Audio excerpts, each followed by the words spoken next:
Assalamualaikum warahmatullahi wabarakatuh. Kembali lagi bersama saya di channel RFVFLI. Pada video kali ini kita akan membahas seputar investasi, yaitu apa itu IHSG. So, tanpa perlu berbasa-basi lagi, let's begin.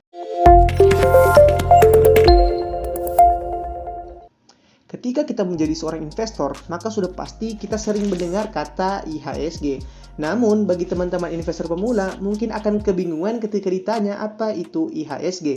Dari penyebutannya, IHSG ini merupakan singkatan dari Indeks Harga Saham Gabungan atau dalam bahasa Inggris disebut juga Indonesia Composite Index atau ada sebutan lain yang mengatakan IDX Composite.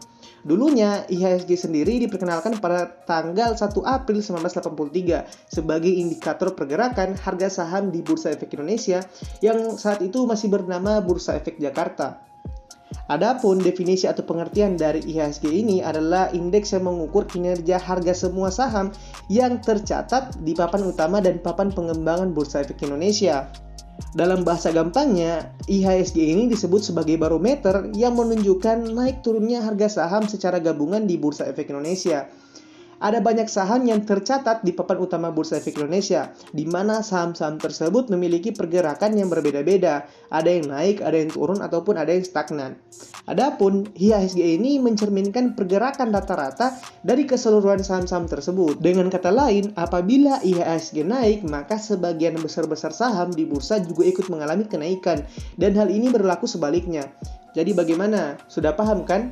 Namun, selain IHSG ini, tentunya di Bursa Efek Indonesia masih terdapat indeks saham yang lain, tergantung pengelompokan dan klasifikasi setiap indeks saham. Sebagai contoh, ada indeks yang bernama LQ45, indeks yang mengukur kinerja harga dari 45 saham yang memiliki likuiditas tinggi dan kapitalisasi pasar besar, serta didukung oleh fundamental perusahaan yang baik.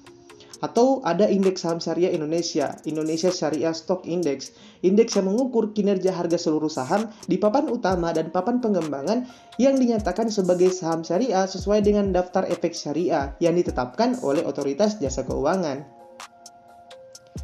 Investor trader saham menggunakan IHSG ini sebagai penanda arah pergerakan pasar, mengukur tingkat keuntungan untuk melakukan trading atau transaksi jual beli saham di pasar bursa, dan sebagai tolok ukur kinerja portofolio.